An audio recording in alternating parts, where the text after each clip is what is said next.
That is much better for me. But अभी आप लोगों को, क्या आप फिजिक्स को या मैथमेटिक्स को या ड्राइंग को आप उस तरह से पढ़ सकते हैं जिसके अंदर मैं आपको कुछ लिखू ही नहीं, कोई डायग्राम ही नहीं बनाए और हमारी पढ़ाई पूरी हो जाए? क्या आप लोगों को वो पढ़ाई हो पाएगी? रेफरेंस फ्रेम, आप अपनी कॉपी को साथ में रखिए सो दैट हम नोट्स बनाते रहें।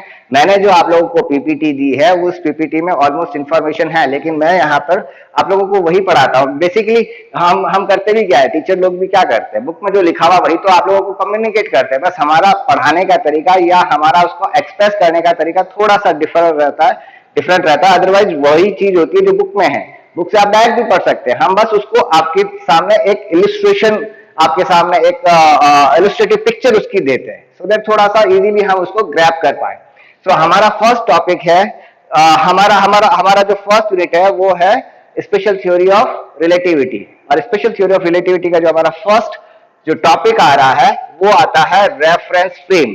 अब रेफरेंस फ्रेम क्या चीज है, तो इसको करने से पहले अगर मैं ये कहूं कि मेरे पास में ये एक लेंथ है, अब ये लेंथ कितनी हो है, ये लेंथ कितनी है, 1 सेंटीमीटर है, 2 सेंटीमीटर है, 10 सेंटीमीटर है, 1 किलोमीटर है, 10 किलोमीटर है। ये सारी चीजें हम कैसे हमको मालूम पड़ेगा कि ये 10 सेंटीमीटर है या ये लेंथ छोटी है या बड़ी है? तो उसको जानने का एक ही तरीका होता है कि मैं इसके पास में एक दूसरी लेंथ और क्रिएट करूं और मैं ये कह दूं कि ये जो लेंथ आ रही है, ये लेंथ मेरे पास में, ये जो लेंथ आ रही है, ये लेंथ मेरे पास में 1 सेंटीमीटर है। अगर ये लेंथ मेरे पास में 1 सेंटीमीटर है तब मैं ये कह सकता हूं कि ये लेंथ इसके मल्टीपल में हो सकता है कि ऑलमोस्ट 5 सेंटीमीटर हो। कब होगा? जब ये 1 सेंटीमीटर है तब ये मेरे पास में 5 सेंटीमीटर होगी। अब अगर इसी लेंथ को मैं 1 सेंटीमीटर की जगह मैं यहां पे लिख देता हूं कि ये लेंथ मेरे पास में 1 किलोमीटर है, या आई कैन से कि दिस लेंथ इज 10 किलोमीटर, ये लेंथ इतनी सी 10 किलोमीटर। अगर this length is equal to 10 kilometre then I can say this length should be equal to, कितनी हो जाएगी ये, 50 किलोमीटर। तो यहां पर हमने एक चीज काम में ली कि हमारे पास में अगर एक सिंगल कुछ फिजिकल क्वांटिटी है, फिजिकल क्वांटिटी कुछ है मेरे पास में, लाइक एक मेरे पास ये लेंथ थी, इसको मैं मेजर करना है, इसको मुझे मेजर करना है तो मैं तभी मेजर कर पाऊंगा जब मेरे पास में एक कोई दूसरा रेफरेंस सिस्टम हो, उसके कंपैरिजन के अंदर ये लेंथ छोटी है। किसके कंपैरिजन में? इस लेंथ के कंपैरिजन में। Length L1 L2, length L1 is lesser और शॉर्टर देन लेंथ L2। कब होगी? जब लेंथ L2 के रेफरेंस में ये लेंथ छोटी है, लेकिन अगर मैं लेंथ L1 को कंपेयर करूं लेंथ L3 से, तब मैं कहूंगा कि length L1 is greater than length L3। L3 से अगर मैं कंपेयर करता हूं, इसके रेफरेंस में मैं बात करता हूं तो ये लेंथ बड़ी हो गई, इसके रेफरेंस में बात करता हूं तो ये लेंथ मेरी छोटी हो जाती है।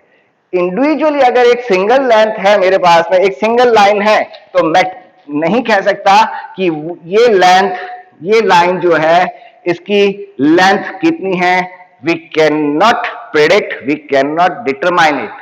हम नहीं डिटरमाइन कर सकते हैं कि इसकी लेंथ कितनी होगी, we can not measure it कि इसकी लेंथ कितनी होगी। हमारी एज हम कैलकुलेट कहां से करते हैं? हमारी एज कैलकुलेट करने के लिए हमने एक रेफरेंस पॉइंट बना रखा है और वो रेफरेंस पॉइंट होता है हमारी डेट ऑफ बर्थ। हमने हमारी डेट ऑफ बर्थ को रेफरेंस पॉइंट बना रखा है और कई बार आपने देखा होगा कि हम हमारी जब 12th क्लास के अंदर आते हैं, 10th क्लास के अंदर आते हैं, तो हम एज को या तो कई बार बढ़ा देते हैं या फिर घटा देते हैं। हम बेसिकली उस केस में क्या करते हैं, हमारी जो रेफरेंस पॉइंट है उस रेफरेंस पॉइंट को हम चेंज करते हैं। ये हमारा रेफरेंस पॉइंट है, हम हमारे रेफरेंस पॉइंट को चेंज करते हैं। हमको हमारी अगर एज छोटी करनी है तो हम ईयर बढ़ा देते हैं। फॉर एग्जांपल मेरा अगर बर्थ 2002 में हुआ है, आज की डेट ले लेते हैं, चलिए 22/8/2002 को मेरा जन्म हुआ। अब मुझे मेरी एज को शॉर्ट करना है, तो मैंने क्या कर दिया, यहां पर मैंने मेरा ईयर ही चेंज कर दिया, तो मैंने मेरी अपनी एज को शॉर्ट कर दिया। अगर मुझे मेरी एज को बढ़ाना है, मुझे जेई का एग्जाम देना है या कोई ऐसा एग्जाम देना है, एनडीए का एग्जाम देना है जहां पर मुझे एज मेरी कम पड़ रही है, तो मैंने मेरी ईयर को 2002 था, 2002 को 2001 कर दिया, मैंने मेरी एज में 1 साल ऐड कर दिया। तो हमने क्या किया, बेसिकली हमारा जो रेफरेंस पॉइंट है, रेफरेंस पॉइंट को चेंज कर दिया। तो यहां पर ये सारी चीजें, कोई भी चीज, ये length independently has no meaning. This rod has no meaning independently. इसकी लेंथ को हम मेजर नहीं कर सकते हैं until unless मेरे पास में एक कोई रेफरेंस सिस्टम नहीं हो। हम हमारी एज को मेजर नहीं कर सकते हैं until unless हमारे पास में डेट ऑफ बर्थ नोन नहीं हो। फॉर एग्जाम्पल, अगर मैं हमारे जो दादा परदादा जो थे, उनकी एज का हमारे पास में एग्जैक्टली मालूम नहीं पड़ता है कि उनकी एज कितनी है, बिकॉज जो हमको उनकी डेट ऑफ बर्थ नहीं मालूम है। इसी तरह से अगर मैं मास की बात करूं, ठीक है, मेरे पास में एक कोई वेट है, अब ये वेट कितना है, ये वेट है कितना, 5 kg, 10 kg, 5 मिलीग्राम, 10 मिलीग्राम कितना है, हम कब मेजर कर पाएंगे, कब हम बता पाएंगे, जब मेरे पास में एक रेफरेंस सिस्टम है, एक रेफरेंस पॉइंट है, तभी मैं बता पाऊंगा, अदरवाइज मैं नहीं बता पाऊंगा। तो इन सबको आपने अगर आपको याद हो तो 11th क्लास का जो हमने फर्स्ट चैप्टर पढ़ा था आप लोगों ने, डायमेंशनल क्वांटिटीज, फिजिकल क्वांटिटीज वाला जो चैप्टर था, उसके अंदर आपको स्टार्टिंग में बताया जाता है कि हमारे पास में हमने एक स्टैंडर्ड लेंथ 1 मीटर प्लेटिनम की एक रॉड है, उसको हमने ब्रिटेन के अंदर और दिल्ली के अंदर एनपीएल जो है, नेशनल फिजिकल लेबोरेटरी है, वहां पर एक प्लेटिनम की रॉड को रखा हुआ है और उस रॉड को हमने माना है कि वो 1 मीटर है। जब वो 1 मीटर है तो उसके कंपैरिजन में हम बाकी सारी लेंथ को मेजर करते हैं।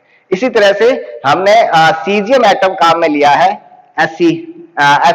सीजियम एटम हमने काम में लिया 234 है, आई थिंक 234 है, 238 है, एग्जैक्टली मुझे याद नहीं है। सीजियम एटम हमने काम में लिया है और सीजियम एटम के अंदर 2 इलेक्ट्रॉनिक लेवल्स के अंदर इलेक्ट्रॉन के जो वाइब्रेशंस होते हैं, उन वाइब्रेशन से हम उसको मानते हैं कि अगर इतने वाइब्रेशंस हो गए तो हम उसको 1 सेकेंड मानते हैं। इसी तरह से मास को हमने कैलकुलेट किया है कि मींस एक स्टैंडर्ड हमने मान लिया कि ये हमारा 1 किलोग्राम का मास है, उसके कंपैरिजन में हमने सारे मासेस को कैलकुलेट किया। तो these are the reference system. अब इसी तरह से मैं रुका हुआ हूं या चल रहा हूं, मैं स्टेशनरी हूं या चल रहा हूं। अगर मेरे पास में यहां पर कोई एक दूसरा लड़का और बैठा है सामने, या अभी जैसे मैं हूं और सामने आप लोग जहां बैठे हो, आप भी अपनी जगह रुके हुए हो, मैं रुका हुआ हूं, क्योंकि आपकी और मेरी पोजीशन में टाइम के साथ में आपके रेस्पेक्ट में मेरी पोजीशन चेंज नहीं हो रही। मैं अगर रुका हुआ हूं जब तक, अगर मैं मूव कर रहा हूं तो अब आपके केस में आपको क्या लग रहा है कि मैं मूव कर रहा हूं। कब हो रहा है, अगर आप भी मेरे साथ में उसी समय मूव कर रहे होते तब हमको नहीं मालूम पड़ रहा होता। लाइक अगर हम बस में बैठे हैं, बस में 2 जो पैसेंजर साथ में बैठे हैं वो एक दूसरे के रेस्पेक्ट में क्या हो गए, स्टेशनरी हो गए, लेकिन बाहर जो अगर सड़क पे जो आदमी खड़ा है उसके रेस्पेक्ट में हम क्या हो गए, मूविंग पार्टिकल्स हो गए, मूविंग पैसेंजर्स हो गए। तो इसी तरह से अर्थ जो है, अर्थ के ऊपर हम एक दूसरे के रेस्पेक्ट में स्टेशनरी है, लेकिन जैसे ही हम अर्थ से बाहर जाएंगे, अर्थ अपनी एक्सिस पे रोटेट कर रही है और सन के चारों तरफ रिवॉल्व भी कर रही है।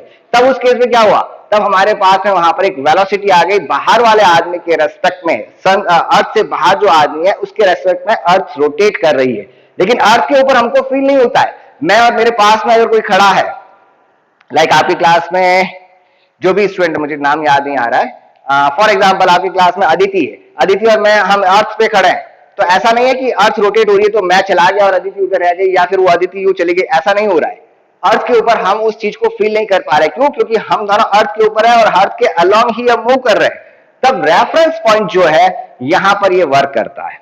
अब रेफरेंस पॉइंट की जब बात आई तो रेफरेंस पॉइंट 2 तरह के हो गए। अब इसी रेफरेंस पॉइंट को हमने काम में लिया है, आप लोगों ने इसको कई बार काम में लिया है।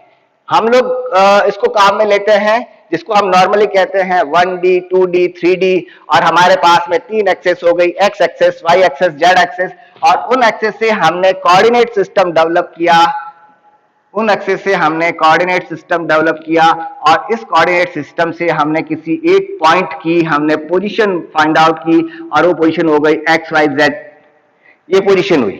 और अब इस पोजीशन से अगर ये पार्टिकल यहां पे जो भी आपकी ये पार्टिकल जो रखा हुआ है, ये पार्टिकल अपनी पोजीशन से मूव कर रहा है, तो ये पार्टिकल, मान लीजिए पार्टिकल यहां से ऊपर की तरफ मूव कर रहा है।